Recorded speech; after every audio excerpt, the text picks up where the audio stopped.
lamentable. That's the nothing personal word of the day. It's Monday, April 3rd, 2023. The word of the day is lamentable, as in how I feel about what happened in the final of the NCAA women's tournament yesterday. It is the talk of sports for all the wrong reasons. We should be talking about right now about the quality of play, about what an unbelievable story it is that LSU came together with basically all new players and won a championship, the first championship in the history of LSU, men's or women's, and that includes Shaquille O'Neal playing at LSU. We should be talking about Caitlin Clark and the fact that she's got the same range as Steph Curry. We should be talking about the quality of what happened on the court. And I am lamenting the fact that first, what we're talking about is how bad the referees were. And the referees were bad for LSU. They were bad for Iowa. They were overmatched. They did not rise to the moment. It was a disappointing performance. And on top of that, it had nothing to do with the outcome of the game. Refereeing was equally bad. People were throwing around conspiracy theories. Tim Donaghy, they were pro LSU or pro Iowa. No, they were just pro being bad. And that became a huge focus as people were being drawn to watch as they should have been because of what was happening on the court. So I'm watching the game, and let me give you two truths. The first one is that I had not watched one game in the tournament prior to that. Second truth, I got to give you more than two truths. That was an incorrect number. Second truth, I had not watched any previous Final Four or championship game. I am the dream for the NCAA and for women's basketball. There is a chance for me to become a convert, a first-time watcher. And I am blown away at the quality. I'm so excited. I don't know the backstory of the coach who had been at Baylor. I don't know the road that Iowa took to get there. I didn't see them beat South Carolina and how insane it was that they did. None of it. The second truth is that I'm watching the game at the end. LSU is going to win. I have been listening the entire broadcast, learning as much as I can through the sideline reporter, through the announcers about the different players. And I see Angel Reese, whether it's at midcourt or at the free throw line. There's a dispute between me and Coke as to where I first saw it, but I'm telling you, I first saw it when they were at the free throw line. And Angel Reese put her hand in front of her face and covered it like I am now if you're watching live on Nothing Personal. And then was pointing to her ring finger saying, "We're getting a ring." And my initial reaction was, that's awesome. But is that too much?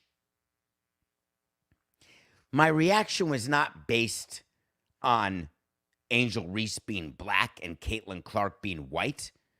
My reaction was not based on whether or not it was proper sportsmanship due to cultural differences.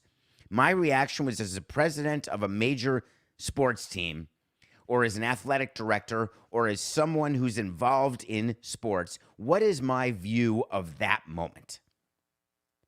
And the reason I did not go on Twitter and immediately run with a take the way other people did, where race became the issue, the reason I didn't do that is I didn't have context, number one, and I wanted to take a breath so I could get my thoughts together about what I was seeing. Thinking back to what players I've known have done when they've won championships. Thinking about what it means to win when no one thought you could or that you would. Didn't know that Caitlin Clark previous games had done the exact same the same gesture. They're calling it the John Cena gesture, which I'm not at all sure why, but let's just pretend that he came up with it. So I didn't know that she had, Cena, sorry. I did not know that she had done it earlier in the tournament. The pointing at your ring finger. The having cell phones on the stage after you've won and taping yourself and doing selfies where your tongue is out. All of those things that I could find objectionable, that's because of age. That is the reality of celebrations now, and I'm good. You want to celebrate that way. You want to point to your ring finger. You want to gloat. You want to trash talk. I'm an aficionado of trash talking. I've made a living because covering up my physical deficiencies through trash talking 100% of the time. I get it. Query. Is trash talking effective once the game is over, or is it more effective the way Jordan would do it, where it starts before the game has even started? What is the role of trash talking to get to your ultimate goal, which is winning a game or a title? All for a different day.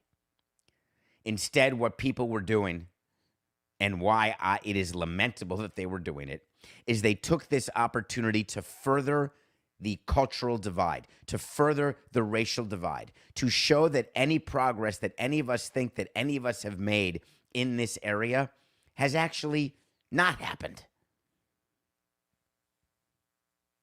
People asking, well, if Angel were white, would she have done it?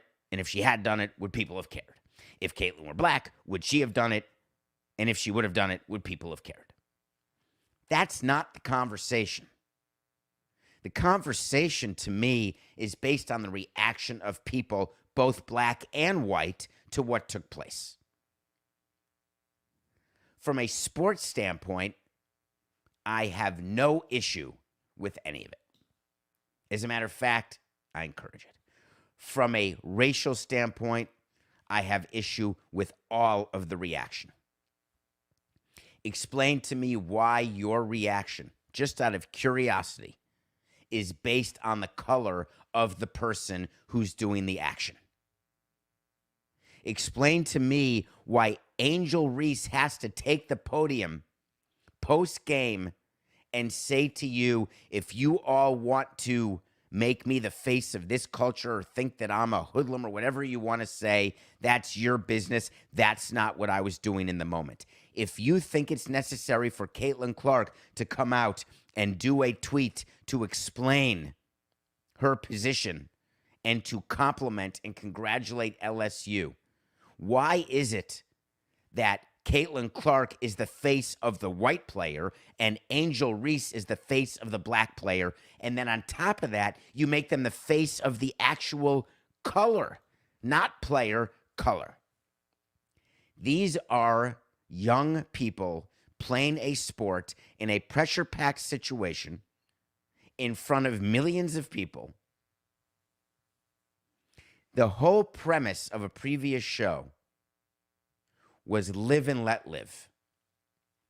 Why do we have to assume that when people celebrate in a certain way that it has racial undertones? Those concepts do not follow at all.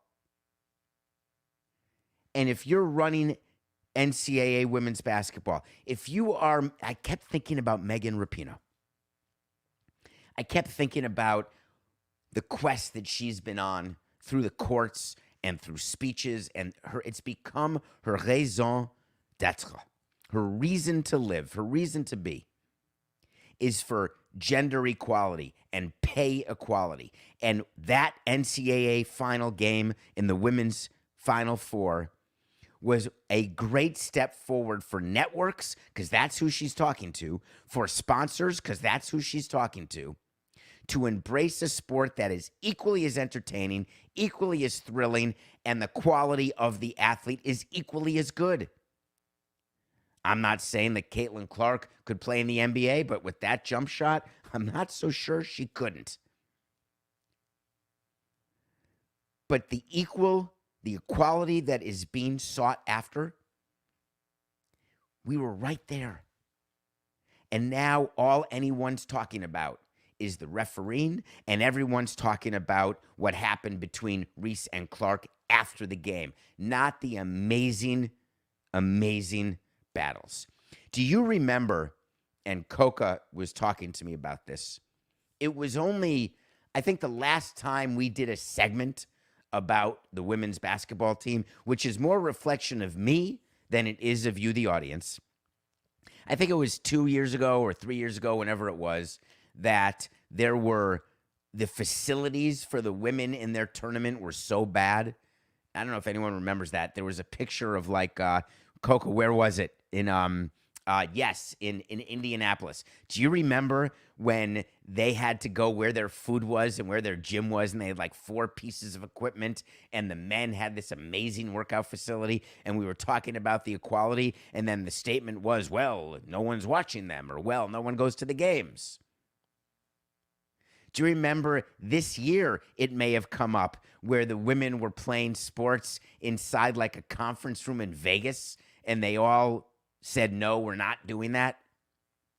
So this narrative of equality, both gender equality on the court and off, we're this close to being done with it. And then this happens.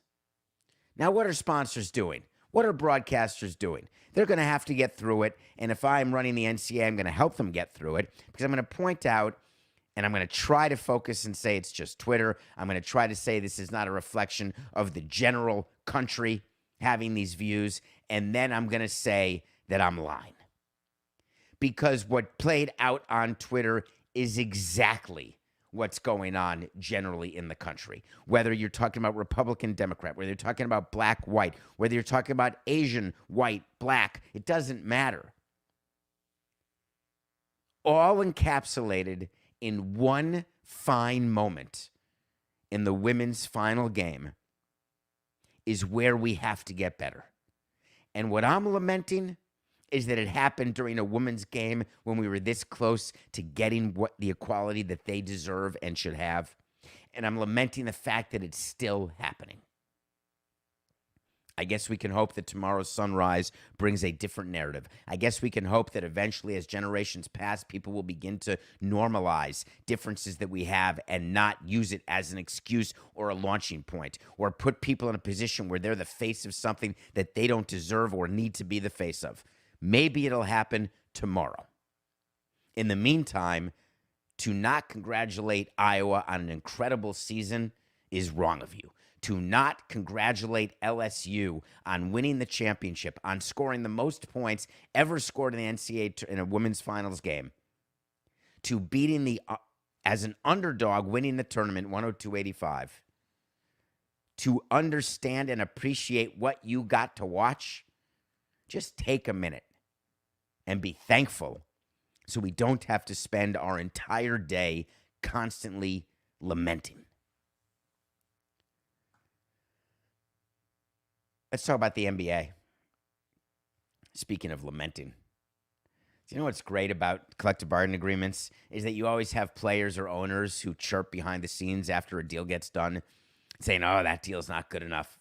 Shouldn't have done that deal. I like that. Draymond Green already is saying that he doesn't like the new CBA. The new CBA that we told you that was going to happened Friday night. Sorry, 4-6-9. The new CBA in the NBA happened as we told you it would Saturday morning around 3 a.m. The deadline was Friday at 11:59. That was the deadline, not where the CBA was going to expire.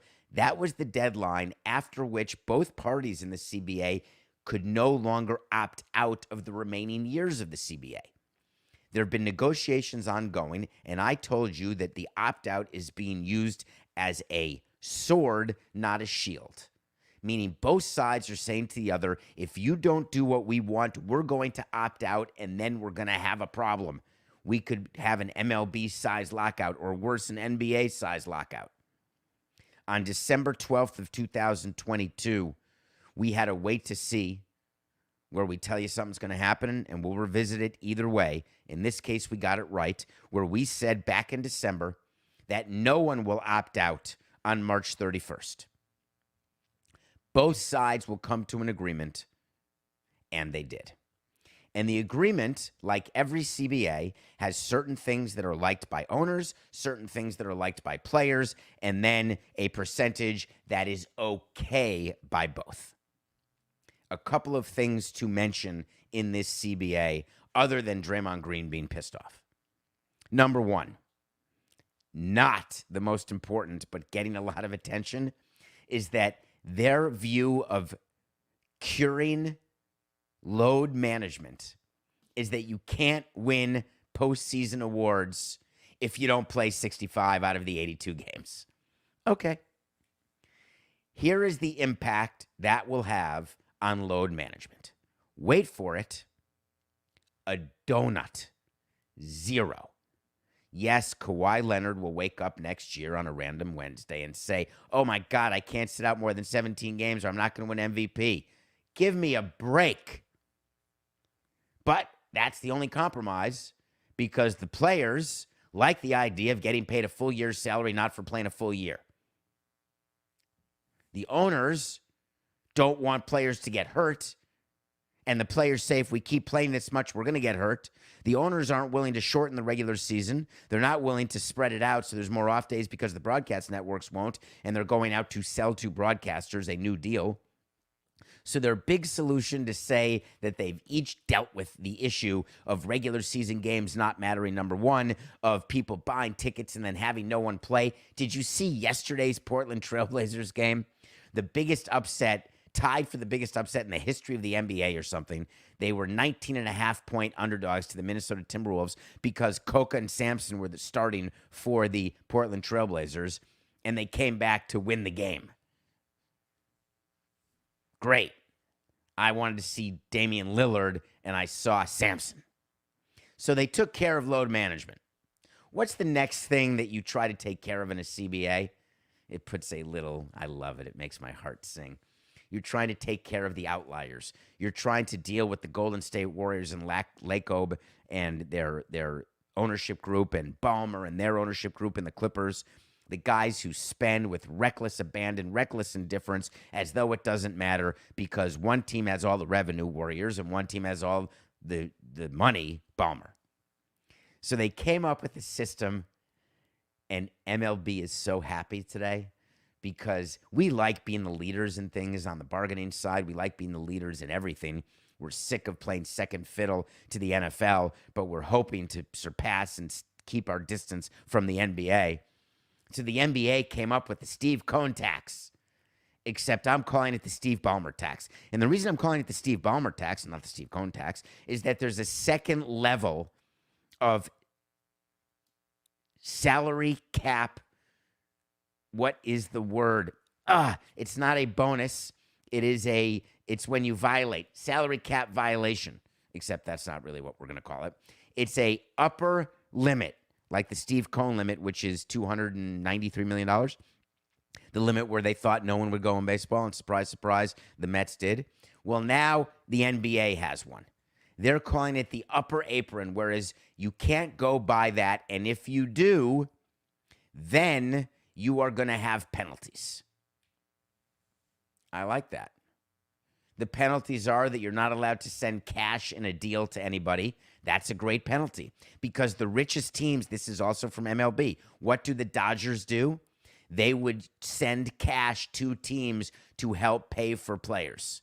We took cash from the Dodgers all the time. Well, if you're not allowed to do it, that means you're not allowed to get another team's best players because we would send our good prospects in order to get players back who could help us now and have the Dodgers pay for them. That's number one. The inability to trade first-round picks years out. I like that. The inability to sign mid-level exceptions. I like that. But what will it actually do? Does it mean the Clippers and the Warriors are going to lower their payroll? Where's the teeth? Or as Claire would say, where's the beef? You can't get it because players do not want anything that will curb the spending of the richest owners and of the highest spending owners. They don't want it. Owners want to curb the spending of their competitive teams because they don't want to keep looking so bad. Why do you think MLB is fighting, the owners are fighting the way they are? Because owners of teams with low payrolls don't want to look at teams with big payrolls who are winning. It makes them look bad and feel badly on top of that. Other things that came out of the CBA, get ready. It's the World Baseball Classic. Oh, no, sorry. It's the World Cup of the NBA. Well, no, not exactly. It's a mid-season tournament where everyone still plays for the teams they're on, but they call it a tournament, and then they give $500,000 to each player who wins. That's really close. Can you imagine the in-season tournament next year? Basically, it's like pool play, which are just count as regular season games. Then it goes into a single elimination quarterfinals. Does it sound familiar? Like the WBC or the World Cup. So single elimination quarterfinals. And then the final four, if you will, they're going to put that in a separate place, which is great. But the players said if you do it, you better do it in Vegas because we like going there in the All-Star break anyway. So do it in Vegas. We'll get paid for it. We'll broadcast it. And more people will watch it because it's single elimination. That's really Silver's dream. It's Silver's solution. He thinks it will draw interest. What makes the World Baseball Classic and the World Cup so exciting to you? Just by a show of hands. If you had to give me the top 2 reasons that makes it exciting, let me answer for you. Or let me answer for me. Number 1, single elimination. I love that. Win or go home. That's exciting. Number 2, people playing together who don't usually play together. People facing each other who don't usually face each other. Isn't that the excitement of the tournaments? If I read this wrong, I will do an apology on tomorrow's show. But it is my complete and utter 100% understanding that the teams playing in the midseason tournament are the teams who play in the regular season games. The exact same teams. What the hell's the fun of that? How are you getting buy-in from anyone? Fans, players, broadcasters. Oh, I get it.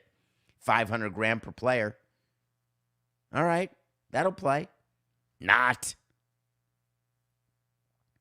Next thing in the CBA that we have to point out. This is a business point. Maybe we'll talk about it with Skipper on the next podcast we do. Maybe not.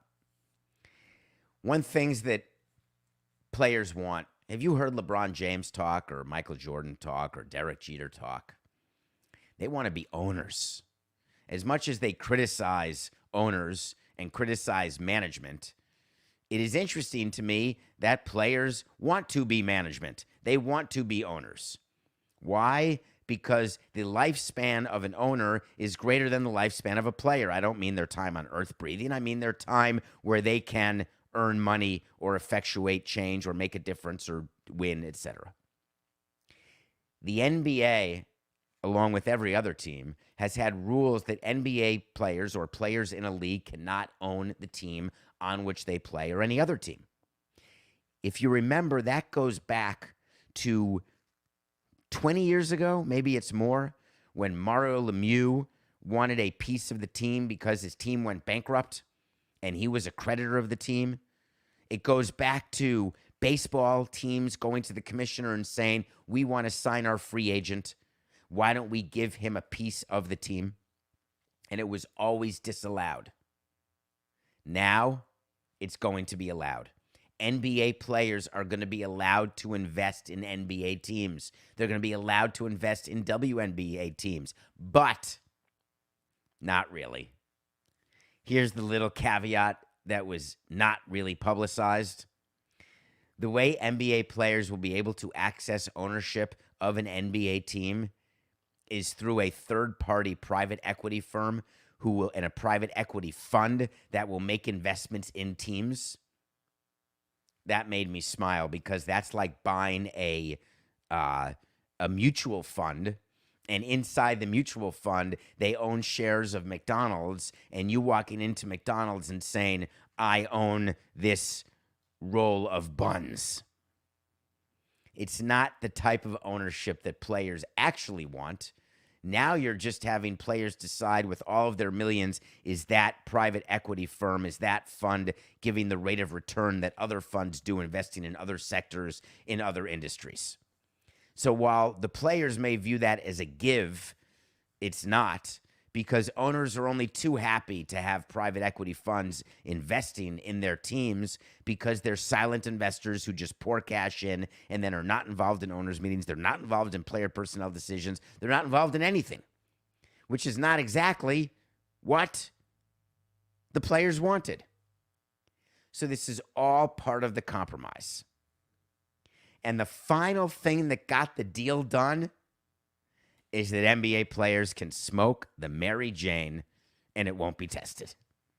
Welcome to the world, guys. NBA players have been getting high for as long as MLB players. It's before games, during games, after games. Stop testing for it. It's done. It's legal almost everywhere. Throw in. The owners did not use that as a big give. They didn't exactly get anything back for it. The players didn't fight for it. It's just one of the things that makes sense now in new CBAs. Don't test employees for marijuana. We're past that. So that's it. There was one more little thing, Coca, which deserves a longer segment, which is the one and done situation.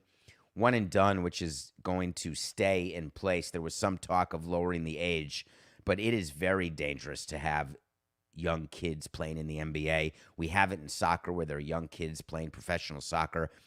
I cannot tell you enough, having been inside a clubhouse. It is very difficult for teenagers to be a part of that life. It's like being a child actor. It is extremely difficult to have the type of maturity required to be a professional player. It's hard enough at 19. It's hard enough and even more so at 18. The reason why the players did not want to lower the age and why they gave up and why it was okay is that part of the union is made up of older players, and the younger players take the jobs of the older players, so the older players don't want it. This happened in baseball all the time when we were talking about minimum salaries. The older players actually were not in favor of increasing the minimum because it was the young players who got the minimum, and if the minimum goes up, that means your payroll goes up by $2 or $3 million just from the increase in the minimum and the number of minimum players you have, and the owners are not going to increase their payroll by $3 million. They're going to take $3 million away from a mid-level older player. That's why you see so many players without jobs or have to sign minor league deals who would have made $3, $4, $5, $6 million in the past who now are not. So when unions are negotiating, they answer to a lot of different factions, as do the commissioner's office, because owners are owning teams in low markets and low revenue markets and high revenue markets. It's hard work, but the NBA got it done. There is a new CBA. We don't have to worry about any labor issues for 6 years. It's a 7-year deal, but there's an opt-out after 6. So 6 years. Hell yeah.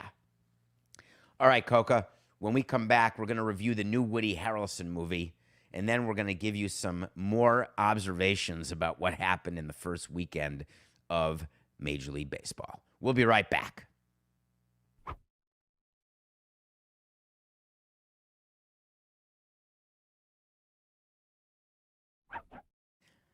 Welcome back to Nothing Personal. My name's David Samson. Matthew Coke and I come to you every day, whether it's Passover, Easter, anything when we're not away, but it's pretty much every day. Thank you for rating, reviewing. If you're live watching this, we're live every day at 8 a.m. on the Nothing Personal with David Samson YouTube channel. Please hit subscribe and keep listening to it as well. All right, let's talk about a movie I watched. It just came out, although I have no idea whether it just came out on the screen, but it just came out where I bought it or rented it on Amazon. It's called Champions with Woody Harrelson. And I wanted to spend a minute about this. The movie is about a redemption required coach. Ever heard of this? Where a coach gets fired from his job. Ernie Hudson, his best friend, has to fire him as an assistant coach because he thinks he's greater than he is. And then he's down and out, and then he commits a crime or whatever he does, and he has to do rehab and community service. And the community service is go into the community and coach a bunch of kids. Sometimes it's the Bad News Bears. Sometimes it's kids with physical disabilities, intellectual disabilities. This was Woody Harrelson coached a team of people with intellectual disabilities. And they did all the tropes in this movie. And it's directed by one of my favorite men, Bobby Farrelly, who I'm lucky enough to know. So, Bobby, just hear me out on this review. The movie itself, it got me emotional, but it was so predictable. The coach comes in, he's not happy to be there, doesn't know anyone's name, waiting for 90 days of community service to pass, and he ends up falling in love with a local girl who's related to one of the players. He ends up being happy with the players and having a relationship with the players. He ends up being able to take the players on a trip because he extorted someone who had made fun of or had mistreated these people with intellectual disabilities. And what bothered me most about the movie is that why can't we, like with other things, normalize people with intellectual disabilities? Why do we have to make it so they're like a sideshow at a circus? Why can't we accept them, live and let live, accept them for who they are, instead of having to put in the movie little snippets of how they try to live a normal life without giving us an opportunity to actually know or care about the characters? Why do they try to make it emotional based on the fact that there are people with the disabilities when it could be emotional based on the fact that they're an underdog team trying to win something? Why do coaches have to give the speech from the detective on The Wolf of Wall Street, from the FBI agent on The Wolf of Wall Street, whose name escapes me but gave a great speech, or any of the great speeches that coaches have had to make, Gene Hackman and Hoosiers? I could continue. You got to have that speech in the movie, and Woody Harrelson's speech about champions, it was only okay. So at the end of the day, if you are looking for a sports movie that inspires you, Champions is not even in the top 10 of inspiring sports movies. Was it perfect for a Sunday afternoon prior to watching sports? Did I smile? Did I maybe have a little bit of welling? No flowing, but a little bit of welling? I did. Champions.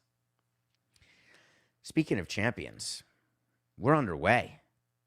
MLB had its first of 26 weekends. It used to be 26, Coke. I haven't counted. 13 away weekends, 13 home weekends was the season. That's how I always did the math. That's how I knew how many weekends I'd be away from home, how many weekends that I'd be working while at home. Basically, it's how many weekends in a row that I'd be at games. First weekend passed, and on Friday or Thursday, I can't remember which, we did a bunch of observations. Let me give you some observations from the first weekend. Number one, C.B. Buckner's the worst umpire in baseball. Did you look at him behind the plate? It's beyond comprehension. There is going to be a replay system for balls and strikes by 2025. It's not going to be robots behind the plate. They're not getting rid of the home plate umpire, but there is going to be some sort of challenge system, some sort of button in the ear of umpires that will make them change a call, that will allow teams to argue a call.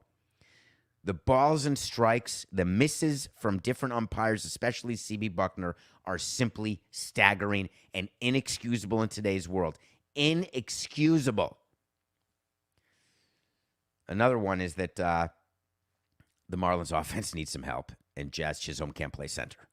Another one is that Philadelphia hasn't won a game. The Texas Rangers swept the Philadelphia Phillies. The Texas Rangers have an offense that's quite good, but they also won a very close game last night. If you had the Phillies as one of the 3 winless teams after a weekend on your bingo card, then you're a hell of a lot smarter than I. If you had the Royals and the Tigers as winless teams, that's a Tuesday. But the Phillies are not as bad as they're playing. The fact that Harper's not playing, not relevant. The fact that Hoskins got hurt, not relevant. They're not going to lose 162 games. I promise you that. Can you imagine the second thing that I'm about to tell you about the weekend? I told you that we had to wait a year. That was my statement. We got to wait a year to see about the rule changes. We have to look back and study. We're going to have to convene committees and meetings.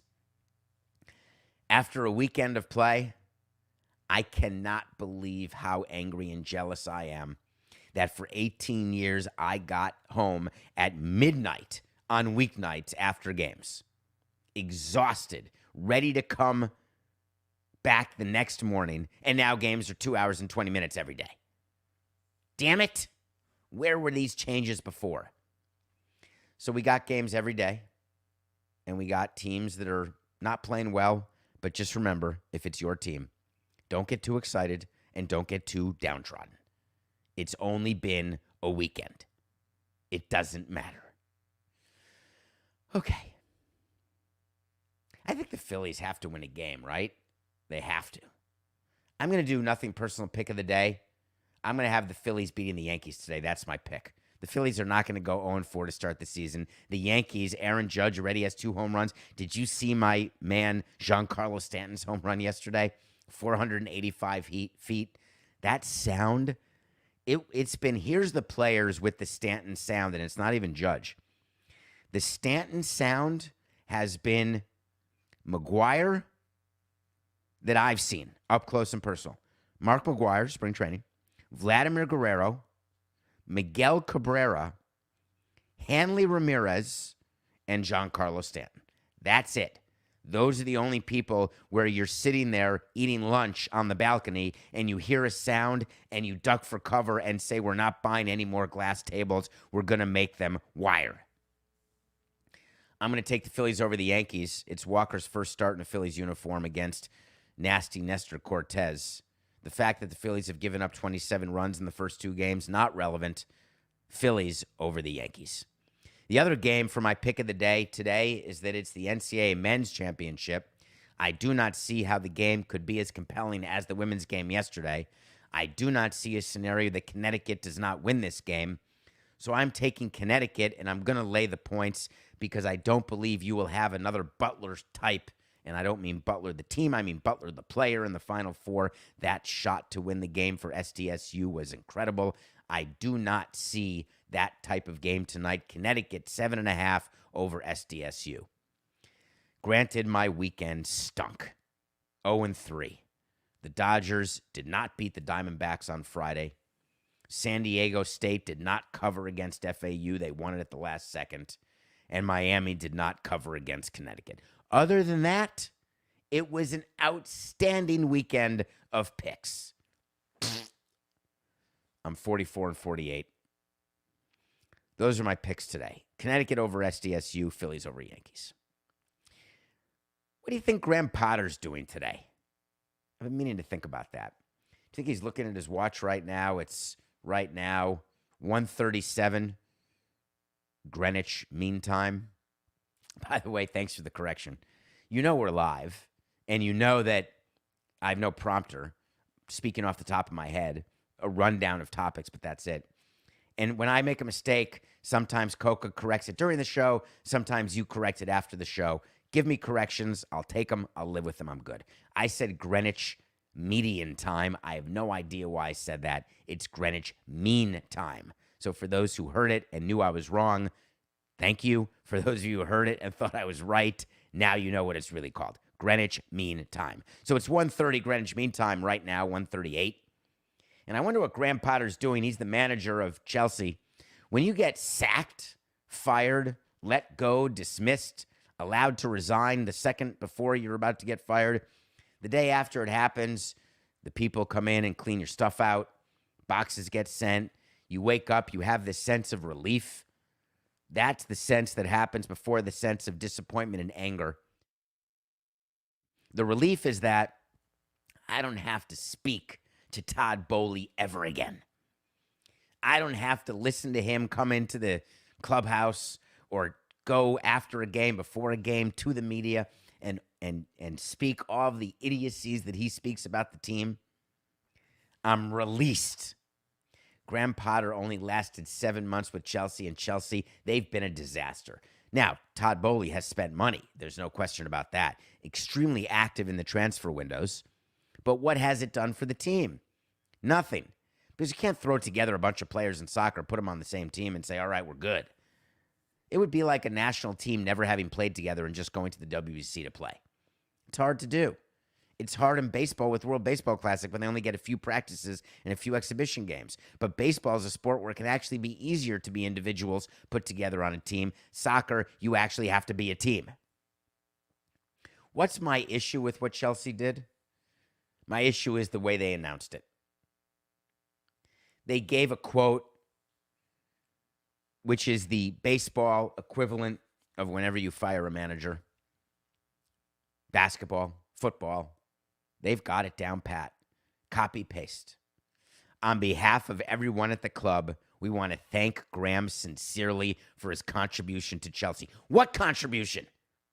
You're sacking him after 7 months because you're in the middle to bottom of the table. And then you've got to, of course, talk about his family, don't you? But they didn't.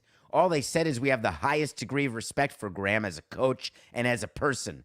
He's always conducted himself with professionalism and integrity, and we're all disappointed in this outcome. I wonder whether Graham Potter walked in and said, you know what, I should be fired. It's been very disappointing. The fact that you guys sign a bunch of players and don't tell me and spend all this money and then expect me to put it together after I only got here 7 months ago, let's not talk about that. It's such a bunch of horse hockey. I don't know if Graham has a family or not, but mostly after that sentence, you would then thank the family. But then Chelsea did something that defies comprehension. They had a source who went to ESPN, because this is a team source, I assure you. And the source said the decision to remove Graham Potter was made by the club's sporting directors and the backing of the board, no mention of Todd Boehly. That's not how it works, folks. The way it works is Todd Boehly says to the board, we're getting rid of our manager, I've had enough. Todd Boehly says to the GM, which they call there the sporting directors, we've had enough. I'm firing him. Try to convince me otherwise. Talk me out of it.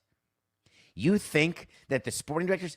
Here's a little nugget. If my GM came up to me after 7 months of a manager and said, you know what, we got to make a change, I'd fire the GM, not the manager. The GM's job is to put a system in place that includes a manager and to let that system come together through the signing of players, through the melding of a team concept, and building a sustainable winning team. If you change course every 7 months, yes, I'm guilty. If you change course every 7 months, you will not win. If you are a Chelsea supporter and you are happy with what has taken place, then you are misguided. This does not bode well for Chelsea. This doesn't mean that Todd Boehly is getting over his new owner-itis. This means that Todd Boehly continues to not know how to run a team. And then you put it on the sporting directors, which should give you less confidence in their ability. It's laughable. They went up to Graham Potter and said, listen, you're not having fun. Our team sucks. You're owed so much money. Any chance that we can pay you not to work? And Graham Potter said, yeah. You don't even have to pay me my full contract. Just give me like 80% of what you owe me, and then I'm going to go double dip and get another job somewhere else. Meanwhile, this team, which is 11th on the table, they've spent hundreds of millions of dollars. No one's even close. They stink, and they're firing their manager. Boy, that'll do it. This will be like if the Padres don't win this year or the Mets don't win this year and they decide to fire Showalter or fire Melvin. Like they're the ones to blame for putting the team together the way the team was put together. Just stop it. Graham Potter out at Chelsea. But we want to thank you so much. You're so professional. We love you. Don't you think that GMs are trying to put together the best possible team that they can?